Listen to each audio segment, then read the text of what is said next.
Swayam Prabha. Digital India. Educated India.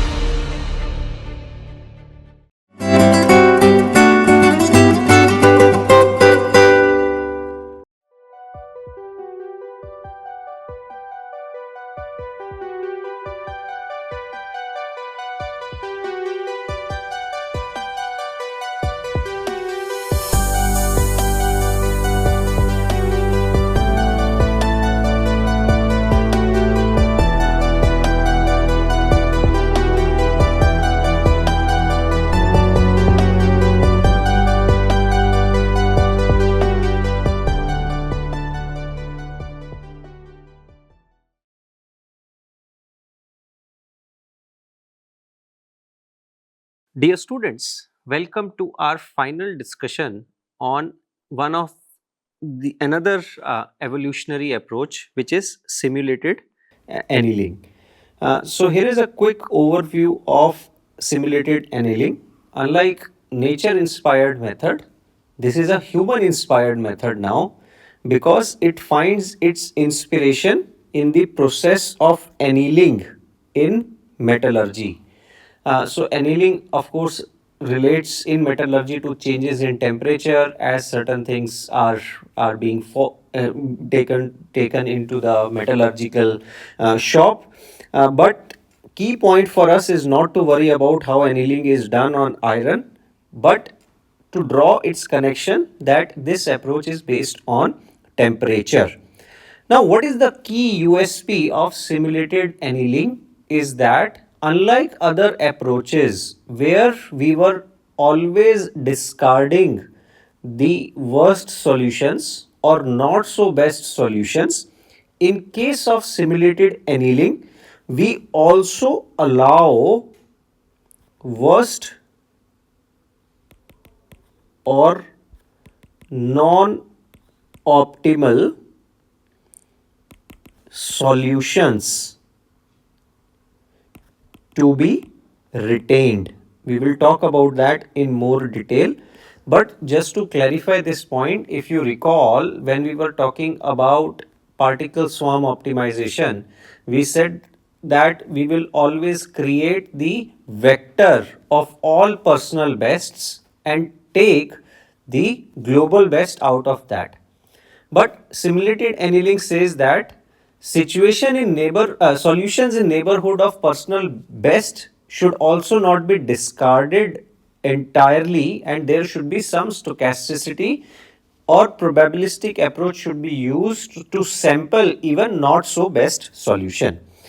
These kind of problems are very well suited when you do not have a convex function, of course, but in addition to that, your problem has many local minima. For example, if you have a polynomial looking something like this, and this can be extended to multiple dimensions. If you use classic gradient descent approach, there are n number of possibilities where you can get stuck because the way mathematics is written.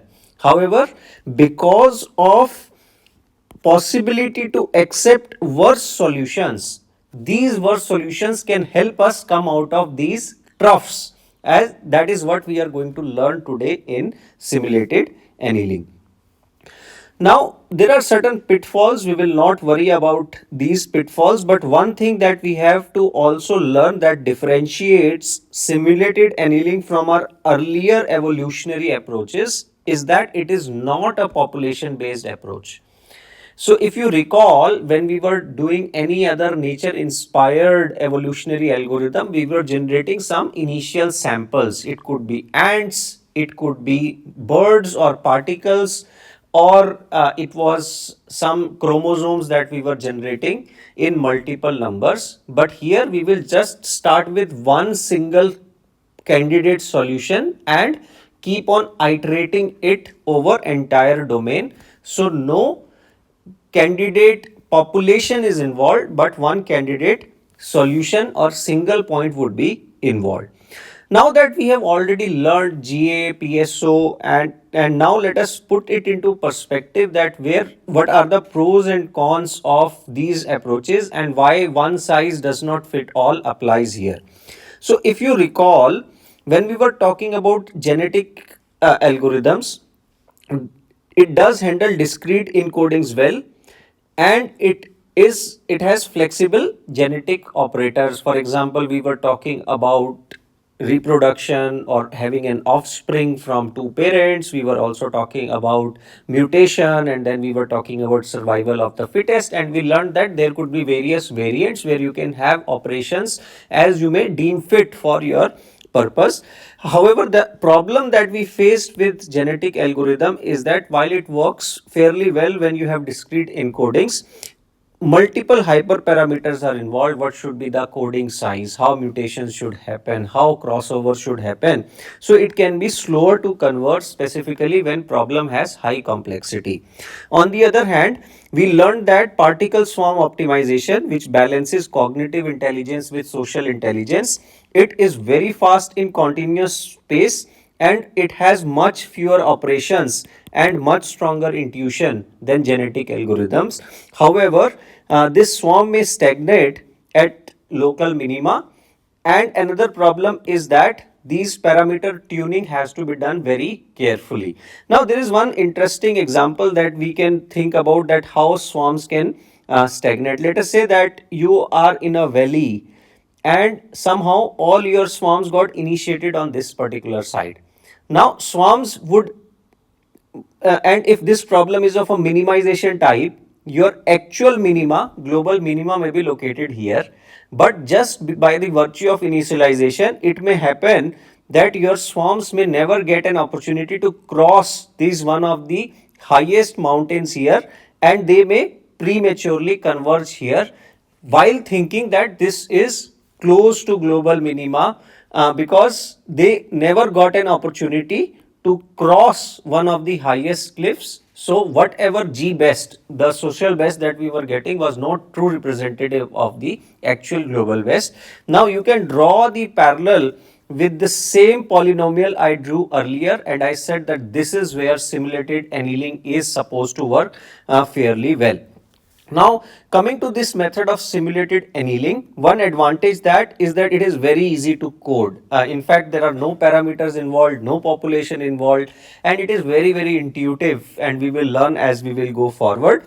And it has ability to escape local minima with worse move acceptance.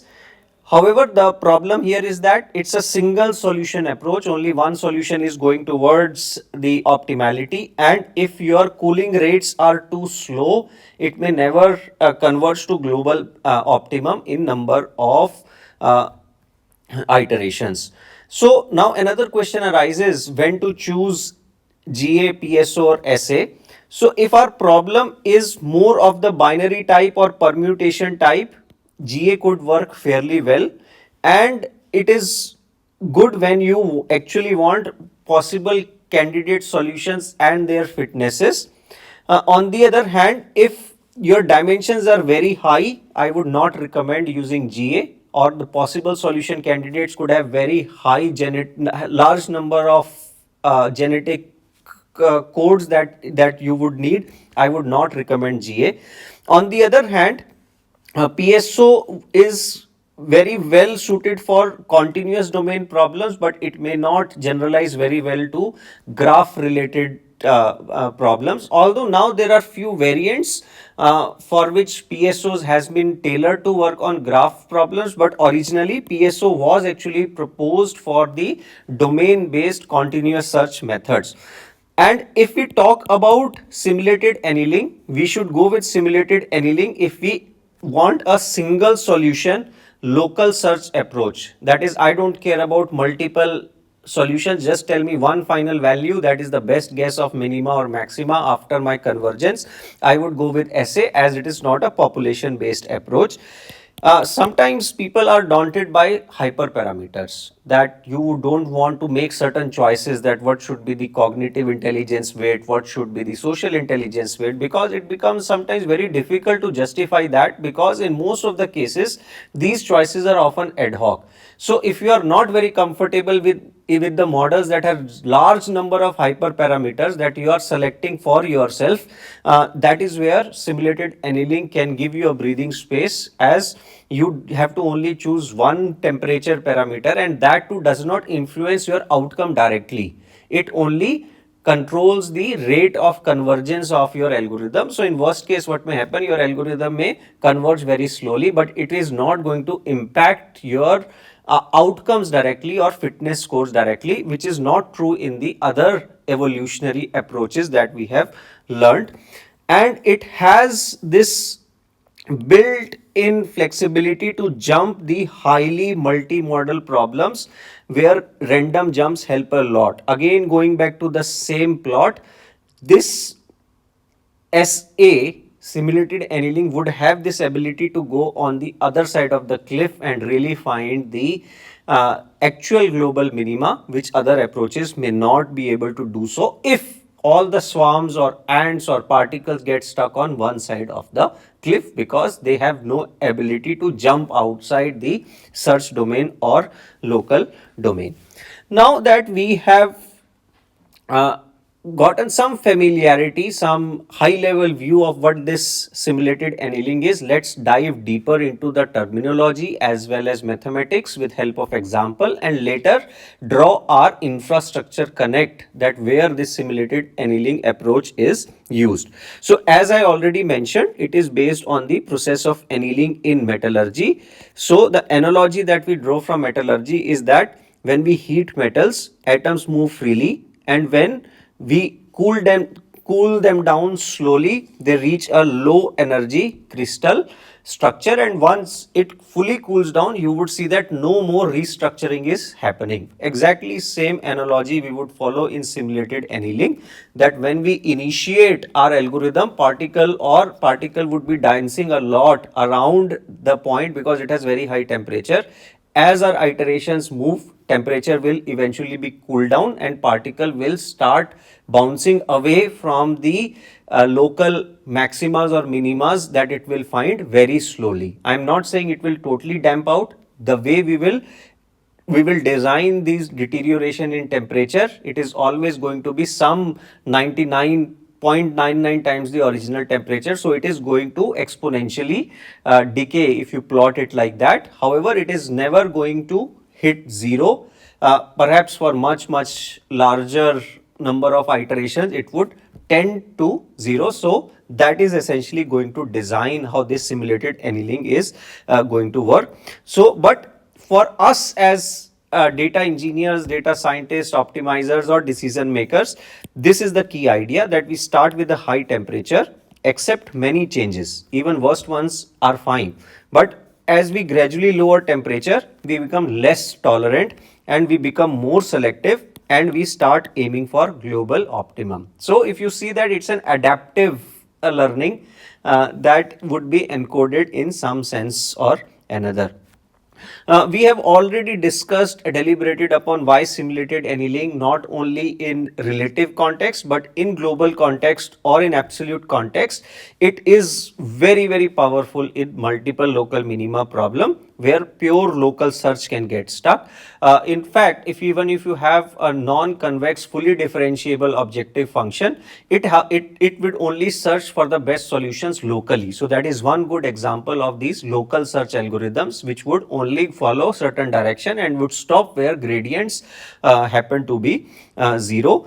And over time we reduce acceptance of worst solutions. That is what temperature is going to control. We will get selective more and more as iterations progress. And a clear infrastructure context that exists is that approaches like simulated annealing can be applied to objective functions written mathematically, as well as to graph problem or network problem. For example, traveling salesman problem or node coloring problem. I will show both the examples where we apply the approach of simulated annealing to solve examples that we did earlier in ant colony optimization and particle swarm optimization and get nearer or even better results than what we got here. So when we talk about optimization mapping, we need to know about these two terms. One word would be the states where we will be having the solution, and another would be the cost. So earlier we were calling this cost as fitness. So fitness would be inversely proportional to cost. In some literature you would still see that these are being referred as fitness. Here we are going to refer it as cost. Doesn't matter. Our overall philosophy, how we design the solution, is not going to change, and gradual cooling is going to reduce randomness over time, and that is what we will try to encode into our core steps in simulated annealing. So again, just like many other evolutionary algorithms, what we do, we pick up a random starting point, a random solution. So in 2-dimension space, it could be x1, y1. We need to have some initial temperature. Let us say that we set this initial temperatures as 10 degrees or 5 degrees. Again, this is the only hyperparameter that you have to choose here, but we would select some T naught. And then what we would say that we will propose some neighborhood solution x star, that x hash, because we would not want this x to jump all over the place too randomly. What we will say that, let us say that there is some function like this. This was my starting point. If I say that this is my x vector, which is my initialization vector, I would only let x dash vary in this particular neighborhood. That is, it can only jump on this side or it can only jump on this side. So I can specify what are the nearest neighbors to which it can jump to. You can imagine, if I give it more and more bandwidth to jump from one point to another, this algorithm will become more and more stochastic. So we have to specify number of neighbors. If you are not sure about anything, you can specify number of neighbors to be 1. It will only go to the next neighbor, and that next neighbor can only make it go to the next neighbor. As you can imagine, number of iterations will increase, but you would have better control on the algorithm, or at least on the visualization of the algorithm. For each of these solutions, so let us say you started with x bar, you then updated your solution to the next neighbor x2, y2. At both of these points, you would calculate the cost difference. Now, cost difference is basically what is the value at your new point minus what was the value at your original point. If it is a minimization problem, you of course want this difference to be as less as possible, because your solution has improved. So I am writing that this applies to minimization problem. The first step where this would get important here, when delta is less than equal to 0 except x dash, because you have definitely found a better solution. However, another possibility is that your delta is greater than 0. This is certainly a worst solution, because you are going for a minimization problem. When you went to the next point, your value increased. So you were better off standing at x rather than standing at x dash. That is where simulated annealing comes into picture. It says that let us not discard this worst solution with 0-1 probability. We will use this function called as temperature and write it as some exponential form of minus delta upon t.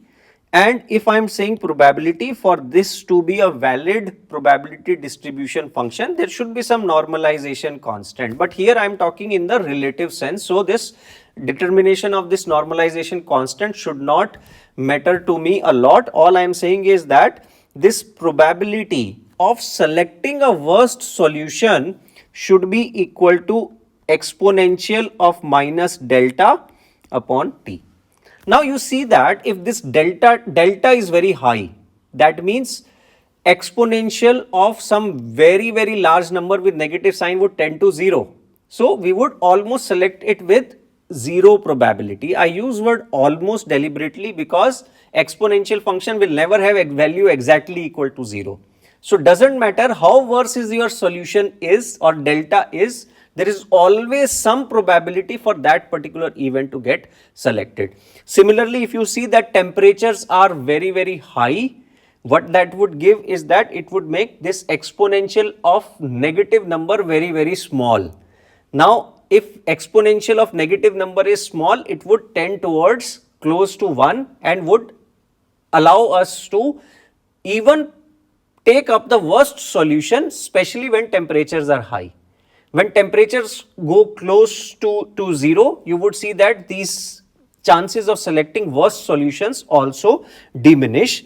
And what we do is that we stop either when temperature gets too low, that your solution is no longer accepting the worst solutions, or some maximum iterations are reached. These convergence criteria are very important to be defined whenever we are talking about our evolutionary algorithms, otherwise they will keep on going. You would see that in some cases this also refers to or very closely relate to this metropolis acceptance criteria, where you use a similar kind of demarcation that rather than completely discarding the solution, we accept or discard the solution probabilistically. And as I already described that in the form of equation, that exponential minus delta upon t, t which happens to be our hyperparameter, controls that in what region we are doing more exploration versus more exploitation. So when temperatures are higher, we are in exploration mode, that we want to explore more and more regions. When temperature gets lower, we want to settle down. We want we want metal to now crystallize and take the shape that we wanted it to take, with some minor adjustments possible, and that is what hyperparameter T is going to control. I already touched upon this aspect of neighborhood, but let us also throw some light in the context of the graph construct, that what it would be in case of a graph or a structured problem. So for example, if we have to move from x to x dash in some neighborhood, it is very clear in discrete domain or continuous domain. That is, if only integer solutions are accepted, neighbor of 3 would be either 2 or 4. So I can only go to 2 or I can go to 4.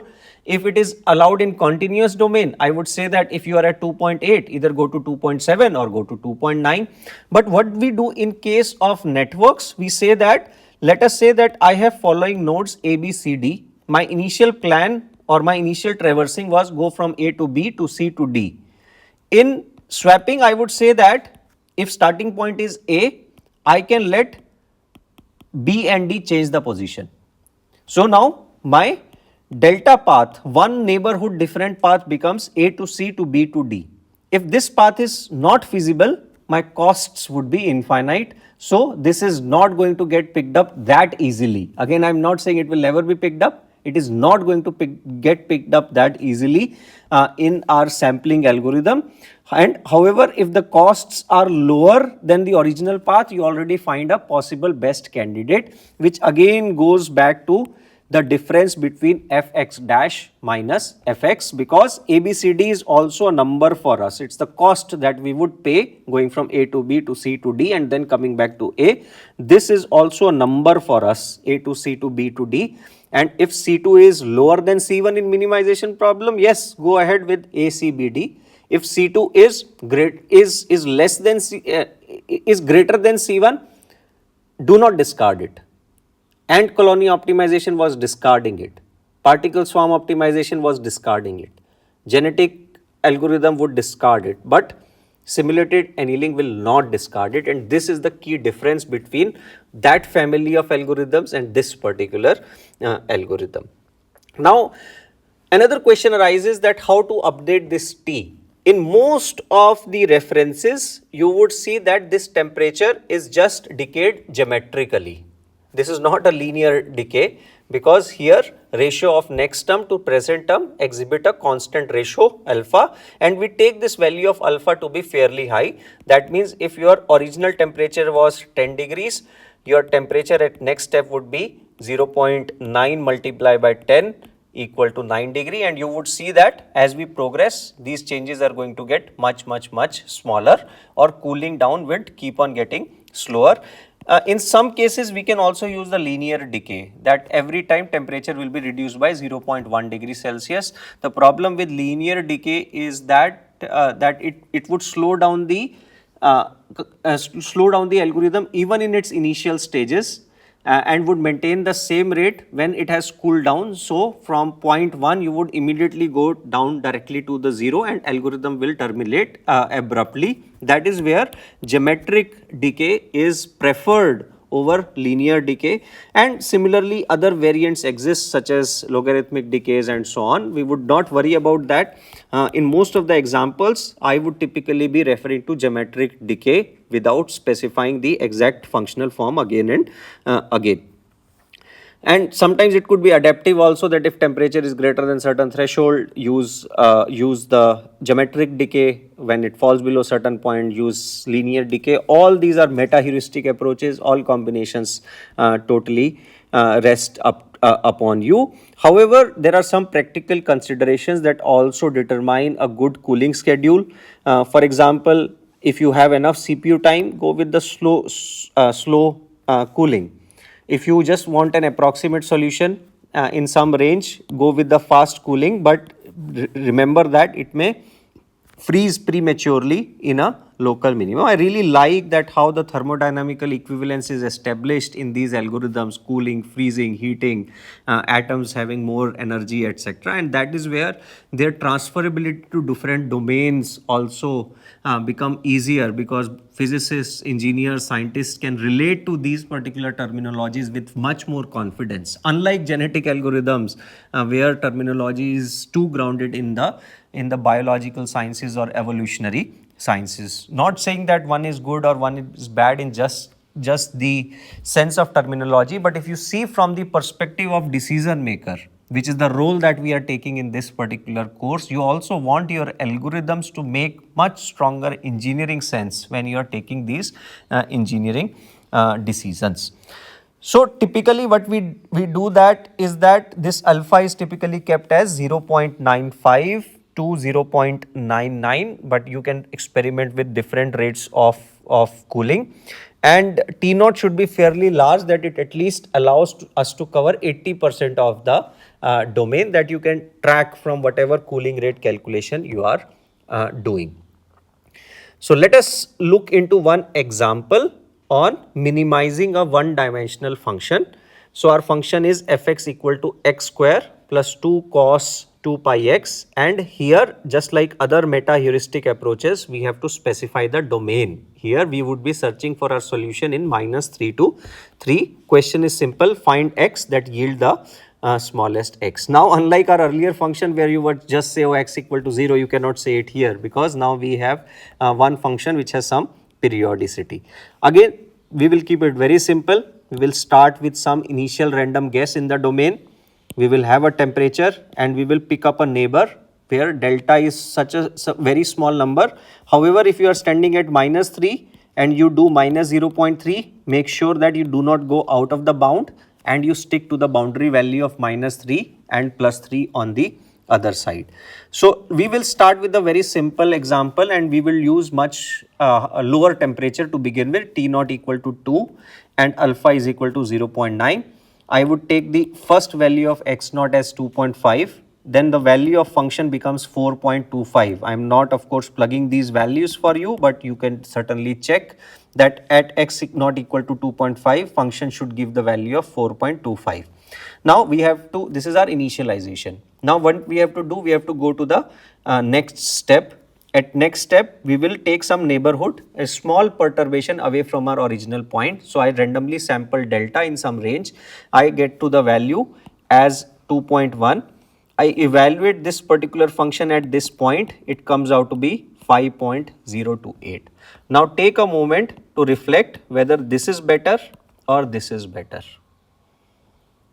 Now this is a minimization problem. So this is worse than the previous solution.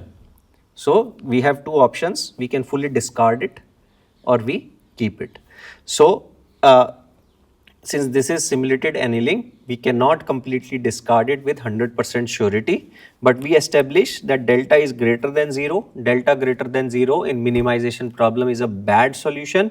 So we now have to calculate the acceptance probability. Again, I should use this in a proportionality sense, that probability is proportional to 0.678 because I am not using any normalization constant to keep probability strictly in 1.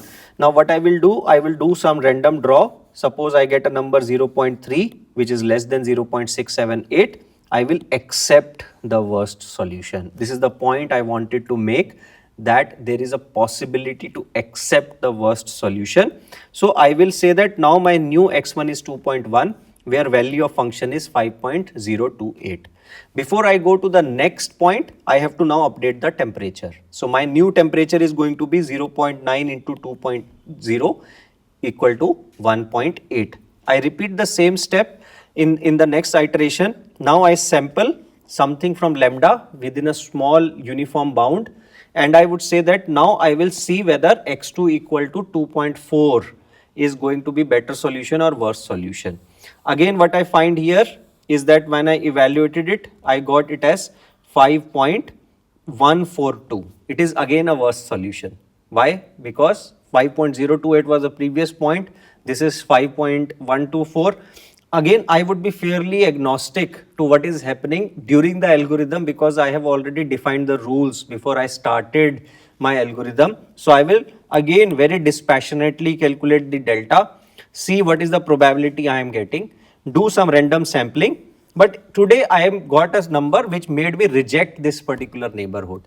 Understand that all these steps of selection or rejection are totally happening randomly. I have no control over that. If it says reject it, I will reject it and again sample a point from the same location again, the previous location again, and try finding the next point. I will keep on doing it with an updated temperature and keep on finding the convergence criteria.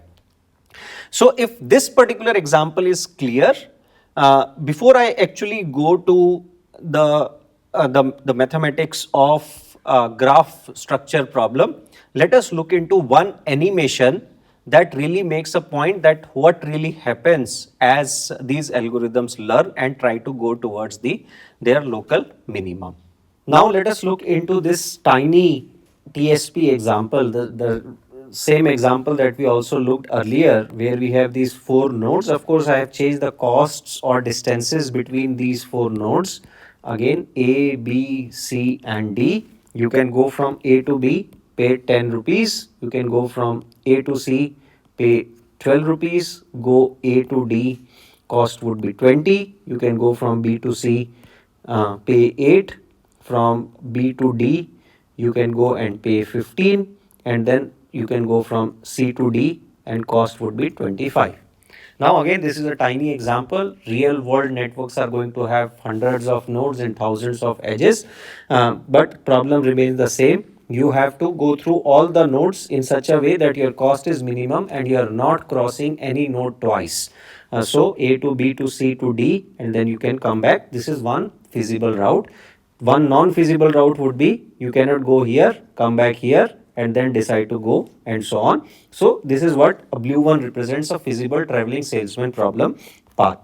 So what we will do again, very simple, we will start the initialization A to B to C to D, set up our initial temperature to 5 degrees, select our alpha to be 0.9, and this is the first thing. How we are going to find the neighbors here? Now there is no continuous quantity involved, that from 2.1 go to 2.4 or from 2.4 go to 1.9. So what we will do something called as neighborhood swapping. We will swap 2 cities in the route and possibly excluding the starting point. So if we are starting from A, we may say that A, B, C, D is one possibility. Next possibility could be A, C, B, D, or I can say A, B, D and C are 2 possibilities. A, B, D and C is now non-feasible. No, it's feasible because there is a path from B to D. So whatever non-feasible paths are there, they would have infinite cost of traversing. So your algorithm should not be selecting them.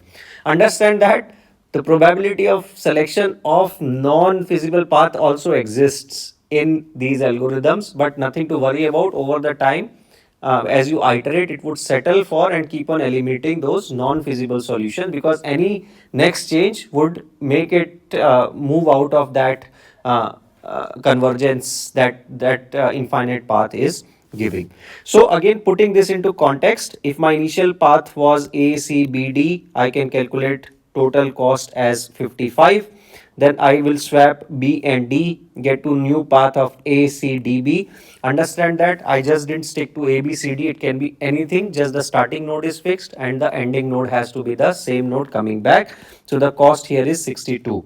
If it is a minimization problem, which is the case in transportation problem, because you want to minimize the cost, 55 to 62, it's a worst case, but we get this number as 0.2466, that accept the worst solution with probability of 0.25. Again, I roll a dice and find some probability whether to accept it or reject it. It's a strictly number line problem, 0 to 1. Randomly select a number. In this case, it came out to be 0.3. 0.3 is greater than my probability. I would reject the worst case and I would again reiterate from the original cost of 55, and I will again keep on swapping these particular neighbors and so on. And it may happen that I may never be able to sort of find a better solution, but again I am still giving an opportunity to select the worst route and move out of the point where I was getting stuck. So at some point I will now go from 55 to 63 deliberately, because this is a very small graph. You can imagine that number of options are very small. So it may happen that the same route is happening to you again and again. You may run out of iteration and you may settle that 55 is the most effective or cost effective path in this particular case. But the point here is that the probability to accept even worse solutions can help us get out of those situations where you are getting stuck into some local minima. Use the worst case as a stepping stone and go on the other side of the cliff and continue your exploration. Now that we got some idea of mathematics, which is indeed very simple in case of simulated annealing examples, it has been widely used in many real world decision making projects, in many research projects where people have used it for network and infrastructure layout planning, where questions like which pipe to upgrade and how to route flows is a pertinent question. You would find lot of these optimization algorithms in any flow design, be it traffic flow or water flow making its route, because these problems are hybrid of discrete as well as continuous problem. Quantity of water is going to be continuous. From where it will flow is going to be a graph problem or a discrete choice problem. That is where algorithms like simulated annealing, which caters to both sides, are widely used.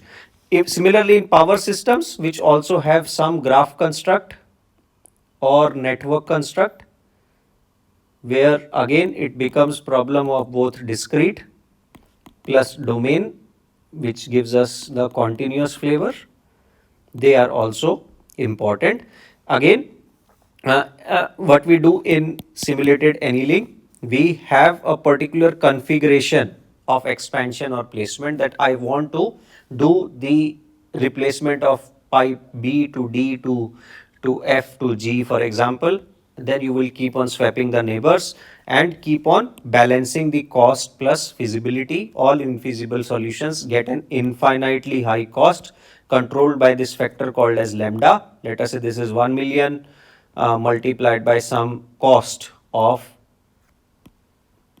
not cost of violation, but if this becomes 1, if violation can be written as 1 or 0, if violation does not exist, you do not penalize it.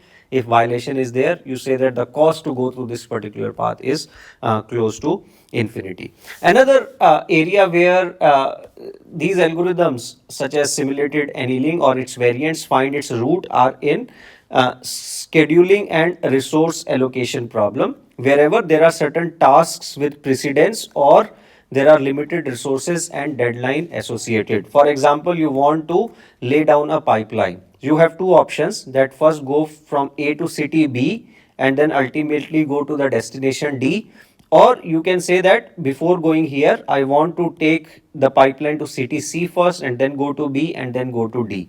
So this becomes one possible solution. This becomes another possible solution, and now you have to take a choice. If this is just finite combination problem, you can easily calculate all these combinations again and again. But in most of the cases in real world, this is going to be a classic problem of combinatorics, where large number of possibilities would exist to route, reroute and so on. And that is where you want some automated algorithm to step in. And another important thing, you would see that your objective functions are not written like y is equal to x square and say that minima is equal to x equal to 0. Real world problems always would have very untidy objective function, and that is where this heuristic thinking becomes prominent. We already looked into example of transportation problem. Good thing about TSP or traveling salesman problem is that it generalizes applicability to broader category of transportation problem, including vehicle planning, vehicle rerouting or logistical planning, because all of them would have much more lenient constraints in comparison to the TSP. So if you can solve TSP in computationally tractable way, that particular algorithm would generalize to large number of transportation problem. But summary of our discussion revolves around couple of points that I should reiterate for reinforcement, is that choose an initial temperature and initial solution, determine the cooling schedule, have the stopping criteria, let these 3 points run over number of iterations you determine, and there is high probability that you would be closer to the global minima. Of course, these number of iterations sometimes can be of order of 1000, and starting temperature could be in range of 20 depending upon complexity of the algorithm that you are going to deal with. I will not spend much time here, but in many of the articles or summary blogs, you would see some sort of pseudo code written in this particular form. This is exactly doing what we have discussed so far, but this is a condensed representation of the algorithm that we have been doing. And these kind of algorithms do help us write the codes similar to the one that we saw in the animation of our plots of convergence of simulated annealing. Now, when we apply it into real world, there are three key problems that we typically face while dealing with simulated annealing. Is that this underflow. Underflow means that this exponential number can get extremely small if delta is large and t is very tiny. So what we do is that we can use some adaptive way to clamp these values to 0 if they are below certain threshold, because otherwise if you have a number like 0.01, you keep on taking 0.99 of this number or 0.999 depending upon what is your cooling rate. This number is never going to hit 0. So your algorithm, if totally based on large number of iterations but on temperature criteria hitting 0, it will never convert. So this is one typical mistake that many users do in their earlier iterations of simulated annealing. Another option that sometimes we take is to reheat the system. So that is, you are doing temperatures, you are lowering down temperatures from 9 to 5 to 4, etc. and you still see that solution has not stabilized yet. So from that place, you can further increase the temperature back so that your system again gains some volatility, and then restart its search in a way that your earlier searches are not lost, because you have not changed the neighborhood. You have only changed the temperature or increased the possibility of exploration. So wherever word temperature comes in this, it is essentially talking about exploration. And we can also combine these approaches with other heuristics for better performances on large problems. So you would see certain variants of GA combined with simulated annealing combined with PSO and so on. We will also touch upon that in this particular discussion, that what are the variants that exist.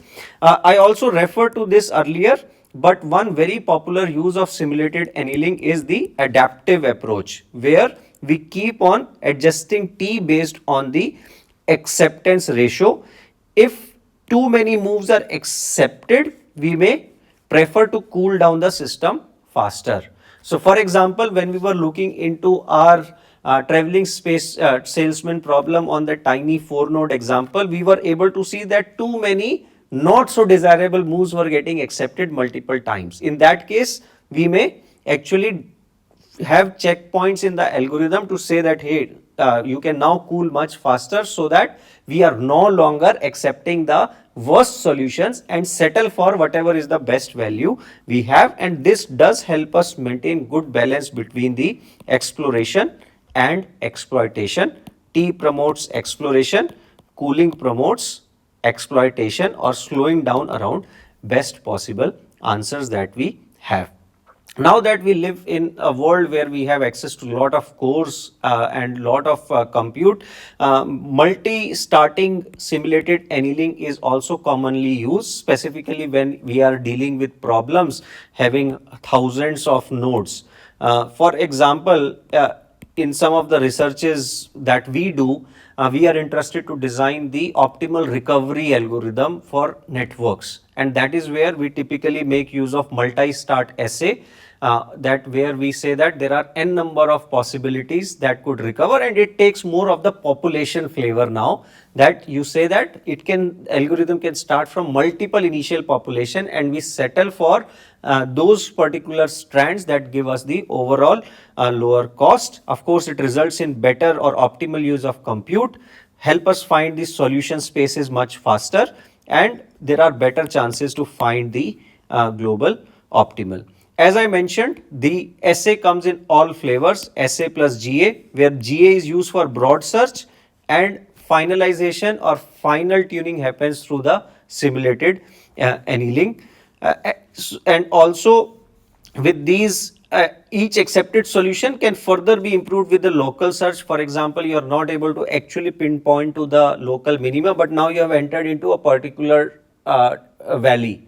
Then you can say that part of the work would be done by simulated annealing, and then part of the work would be done by algorithms like gradient descent approach, so that you are guaranteed to hit the local minima if you have your objective functions very well differentiable. So assays bring the ability to escape local minima, and local learning algorithms bring the more systematic finishing touch to your system. So a very quick summary that we have already learned, that it's a fairly simple implementation with ability to escape local minima, with very few parameters, and great applicability to various infrastructure problems at scale. It finds a great use, with no free lunch theorem also applying to this algorithm, with problems like slow convergence and too much dependence on one single parameter, that is temperature. It only deals with single solution in its vanilla form, highly sensitive to one parameter. So again, don't take these limitations that now I should not be using it. It just helps you take a balanced call that no algorithm is going to be a magic wand to solve any optimization problem. So it's important to understand these limitations while keep exploring which algorithm would work best for your case, because again, there is no theoretical guarantee with any of these heuristics approach. When I say that there are no theoretical guarantees, asymptotically people have shown that for large enough of t, it is guaranteed that it is going to converge to local maxima. But when I say that no theoretical guarantee, these are all in practical sense when we are dealing with finite bound, finite range, or finite number of iterations. And also this word that in no formal guarantee applies to only those particular cases. We have already touched upon that whether to choose GA, PS or SA, it really depends upon choice of the problem, amount of compute you have, kind of solutions you are looking for. Are you looking for single solution or best solution? This is again a summary slide of what we learned earlier, and now condensing it into what typically you should reflect upon whenever you are making a particular decision. So with that, we will end our discussion on another evolutionary algorithm, which instead of being inspired by nature was inspired by humans, and one of the oldest processes that fueled industry revolution, which is the metallurgical processes.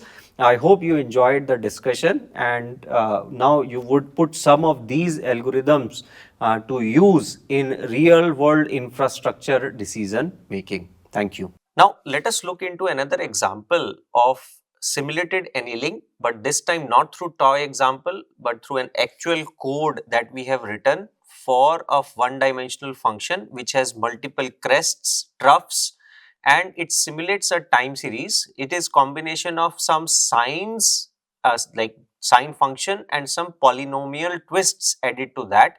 So here you see that I have added three different sine waves, one of low frequency, one is of higher frequency with scaled amplitude, and another wave with some shift and a small polynomial trend. And when I combine them, I get one value which is combination of three sine waves and the trend line that I have added. And here I want to find minima of this particular function.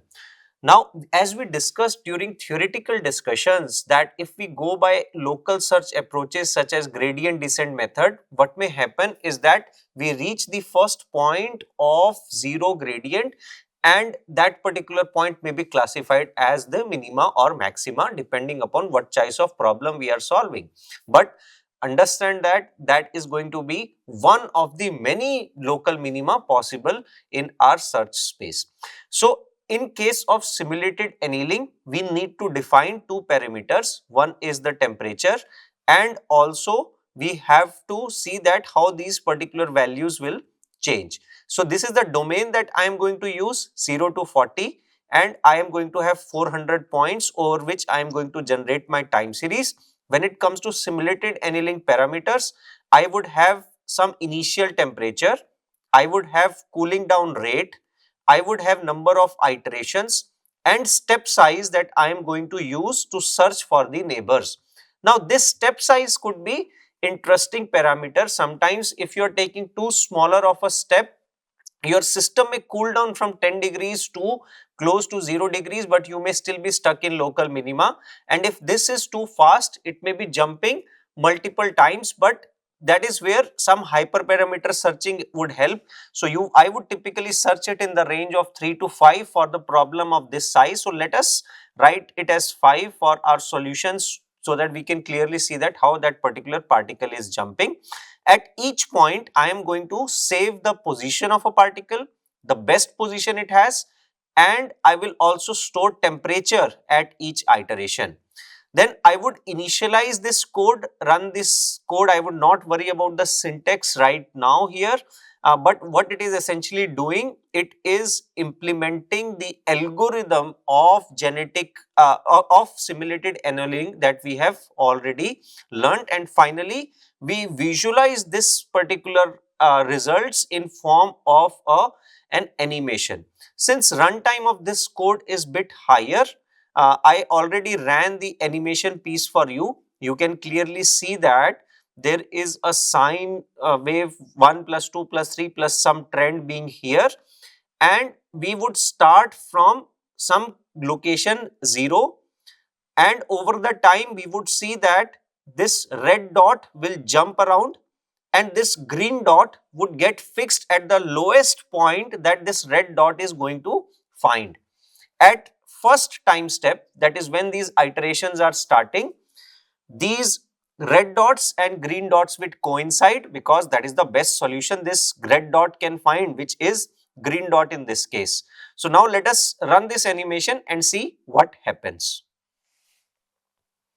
So you see that red dot has been dancing around, and whenever it finds some minimum value better than the previous minimum, it marks the green dot at new location. Just in 40 iterations, we have already found minima of such a complex function, but red dot is not stopping just yet because temperature still happens to be non-zero.